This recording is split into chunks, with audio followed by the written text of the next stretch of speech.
Hi மக்களே, welcome to Surya academy. கணக்கு பார்ப்போம். கணக்கு படிக்கிறேன், கேளுங்க. 8 கிலோ அரிசியின் விலை ரூபாய் 160 எனில் 18 கிலோ அரிசியின் விலை என்ன? 480, 180, 360, 1280. 8 கிலோ அரிசியோட விலை 160 ரூபானா 1 கிலோ அரிசியோட விலை எவ்வளவு இருக்கும்? 160 டிவைடட் பை 8. 1 கிலோ அரிசியோட விலை வந்து 20 ரூபாய். அப்ப 18 கிலோவுக்கு வந்து 18 இன்ட்டு 20 எவ்வளோ? 360 ரூபாய். அப்ப விடை எது? இ. அடுத்த கேள்வி போலாமா? ஒரு மிதிவண்டி 195 கிலோமீட்டர் தூரத்தை 3 மணி நேரத்தில் கடக்கின்றது. அதே வேகத்தில் அந்த ரயில் வண்டி 5 மணி நேரத்தில் கடக்கும் தூரம் என்ன? என்ன சொல்லியிருக்காங்கன்னா, ஒரு மிதிவண்டி 195 கிலோமீட்டரை 3 மணி நேரத்தில் கடக்கிறது அப்படின்னு சொல்லியிருக்காங்க. ஸோ அது எவ்வளவு வேகத்துல போயிருக்கும்? அதே வேகத்துல போயிருந்தா 5 மணி நேரத்துல அது எவ்வளவு தூரம் போகும் அப்படிங்கறதான் கேள்வி. 195 கிலோமீட்டர், 325 கிலோமீட்டர், 390 கிலோமீட்டர், 975 கிலோமீட்டர். இது 4ல என்ன? அதான் கேள்வி. இப்போ 3 மணி நேரத்துக்கு 195 கிலோமீட்டர் போகுதுன்னா அப்போ 1 மணி நேரத்துக்கு எத்தனை கிலோமீட்டர் போகுதுங்கிறது பார்க்கலாமா? 3 மணி நேரத்திற்கு 195 கிலோமீட்டர். அப்போ 1 மணி நேரத்துக்கு 195 டிவைடட் பை 3. இது வந்து கேன்சல் பண்ணோம்னா 6 5. 1 மணி நேரத்துக்கு 65 கிலோமீட்டர் போகுது. அப்போ 5 மணி நேரத்திற்கு 5 பெருக்கல் 65 மொத்தம் எத்தனை வரும்? 325. ஸோ விடை என்னது? பி. ஓகேவா? புரிஞ்சா? அடுத்த கேள்வி போலாமா? 8 ஆட்கள் ஒரு வேலையை 24 நாட்களில் செய்து முடித்தார்கள் எனில் அதே வேலையை 24 ஆட்கள் செய்து முடிக்க எடுத்துக்கொள்ளும் நாட்களின் எண்ணிக்கை. என்ன சொல்லியிருக்காங்கன்னா, 8 ஆளு சேர்ந்து ஒரு வேலையை வந்து 24 நாள்ல முடிக்கிறாங்க. ஸோ அதே வேலைய 24 ஆளு செஞ்சா எத்தனை நாள்ல முடிக்கலாம் அப்படிங்கறதான் கேள்வி. விடை என்ன கொடுத்துருக்காங்க? 8 நாட்கள், 16 நாட்கள், 12 நாட்கள், 24 நாட்கள். ஸோ 8 ஆட்கள் 24 வேலை. 8 ஆட்கள் 24 நாட்களில் ஒரு வேலையை செய்து முடிக்கிறார்கள். ரேஷியோ பார்த்தோம்னா 1 இது 3. ஸோ இங்க என்ன சொல்லியிருக்காங்க? ஆட்களோட எண்ணிக்கையை வந்து 24 இன்க்ரீஸ் பண்ணியிருக்காங்க. அப்போ 8ல இருந்து 24னா 3 மடங்கு வந்து அதிகரிச்சிருக்கு. இங்க 3 மடங்கு அதிகரிச்சா இங்க என்ன ஆகும்? 3 மடங்கு வந்து குறையும். ஸோ 24ல 3 மடங்கு நம்ம குறைச்சோம்னா என்ன வரும்? 8. ஸோ 24 ஆளுகள் சேர்ந்தா ஒரு வேலையை 8 நாள்ல முடிக்கலாம். ஓகே, அப்போ விடை என்னது? 8 நாட்கள்.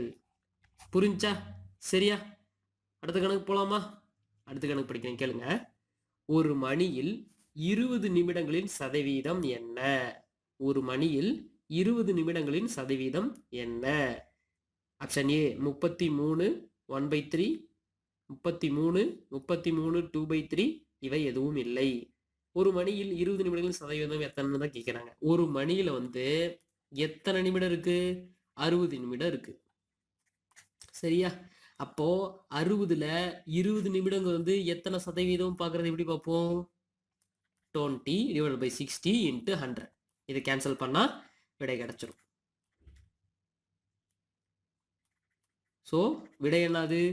33.333 அப்படின்னா என்னது? 33 1/3. புரிஞ்சா? சரியா? அடுத்த கேள்வி போலாமா? பரப்பளவு ஈக்குவல் டு 300 சென்டிமீட்டர் ஸ்கொயர், அடிப்பக்கம் 15 சென்டிமீட்டர் கொண்ட இணைகரத்தின் குத்துயரம் என்ன? இணைகரத்தோட பரப்பளவு கொடுத்துட்டாங்க, அடிப்பக்கம் கொடுத்துட்டாங்க, குத்துயரம் மட்டும் கேட்குறாங்க. ஸோ ஈஸியாக போட்டுடலாம். என்னென்ன ஆப்ஷன் கொடுத்துருக்காங்க விடையில? 10 சென்டிமீட்டர், 15 சென்டிமீட்டர், 20 சென்டிமீட்டர், 30 சென்டிமீட்டர். அதாவது இணைகரத்தோட பரப்பளவு என்ன? First குத்துயரம் into அடிப்பக்கம்.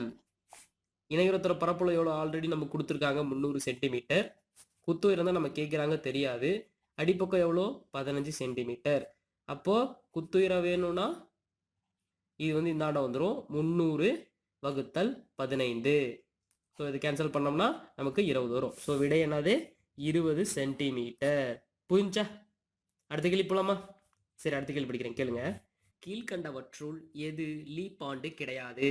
அதாவது 4 ஆண்டுல வந்து ஏதோ ஒரு ஆண்டு வந்து லீப் ஆண்டு இல்லை, அது எதுன்னு தான் கண்டுபிடிக்கணும். ஃபர்ஸ்ட் லீப் ஆண்டை கண்டுபிடிக்கணும்னா என்ன பண்ணணும்? ஆண்டை வந்து 4ஆல் வகுக்கும் போது நமக்கு மீதி வராது, அதுதான் வந்து லீப்பு. அப்படி வந்துச்சுன்னா அது வந்து லீப் ஆண்டு கிடையாது.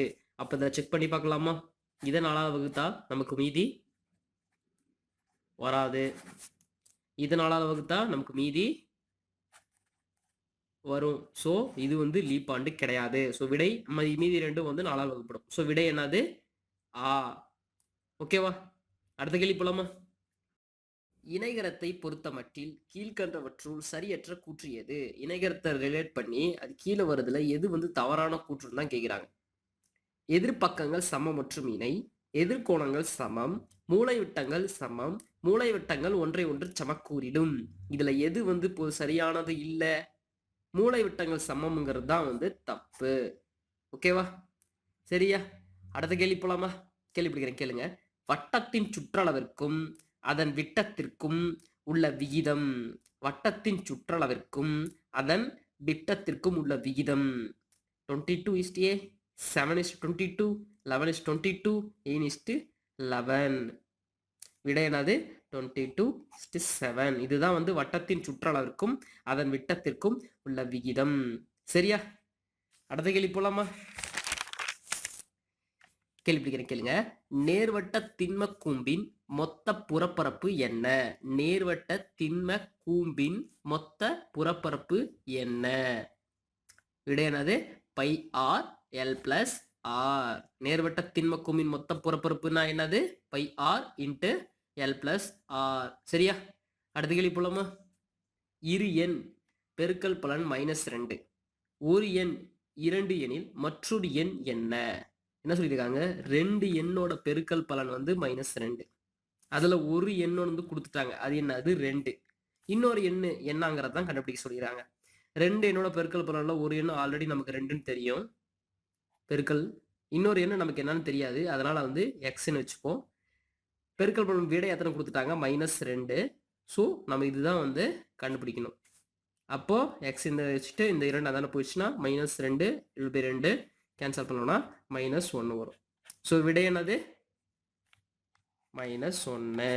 சரியா? அடுத்த கேள்வி போலாமா? 100 மாணவரில் 10ல் 7 பங்கினர் ஹாக்கி வீரர்கள், 10ல் 2 பங்கினர் கிரிக்கெட் வீரர்கள், 10ல் 2 பங்கினர் கிரிக்கெட் வீரர்கள் எனில் மீதமுள்ள வீரர்களின் ஒவ்வொரு விளையாட்டின் எண்ணிக்கை எத்தனை? பார்க்கலாமா? ஹாக்கி வீரர்கள் எண்ணிக்கை எவ்வளோன்னு கேட்குறாங்க, கிரிக்கெட் வீரர்கள் எண்ணிக்கை எவ்வளோன்னு கேட்குறாங்க. அதே மாதிரி விளையாட்டு வீரர், அதாவது விளையாட்டில் இல்லாதவங்க மீதி இருப்பாங்களே, அவங்களே எத்தனை பேர்னு சொல்லி கேட்குறாங்க. சரியா? இப்போ ஹாக்கி வீரர்கள் எண்ணிக்கை பார்க்கலாம். என்ன சொல்லியிருக்காங்க? ஃபர்ஸ்ட் வந்து 100 மாணவர், 100 மாணவரா, அதில் 10ல் 7 பங்கினர், 10ல் 7 பங்கினர் ஹாக்கி வீரர்கள். கேன்சல் பண்ணி பாருங்க, எத்தனை? 70 பேர் ஹாக்கி விளையாடுறாங்க. சரியா? அடுத்தது 100 மாணவர்ல 10ல் 2 பங்கினர் கிரிக்கெட் வீரர்கள், 10ல் 2 பங்கினர் கிரிக்கெட் வீரர்கள் எத்தனை வரும்? 20 பேர். மீதி இருக்கவங்க கண்டிப்பா இது ரெண்டுலையும் விளையாண்டவங்களோட மீதி இருக்கவங்க தான் வந்து கேம்ஸ் எந்த ஒரு விளையாட்டும் விளையாடாதவங்க. நீங்க இது ரெண்டு ஆட் பண்ணா எத்தனை வரும்? 70 + 20 = 90. ஆல்ரெடி எத்தனை மாணவர் இருக்காங்க? 100. அப்ப 100ல 90 போச்சுன்னா எத்தனை கிடைக்கும்? 10. ஸோ 10 பேர் வந்து எந்த விளையாட்டும் விளையாடல. சரியா? ஓகேவா? மறக்காம லைக் அண்ட் சப்ஸ்கிரைப் பண்ணுங்க.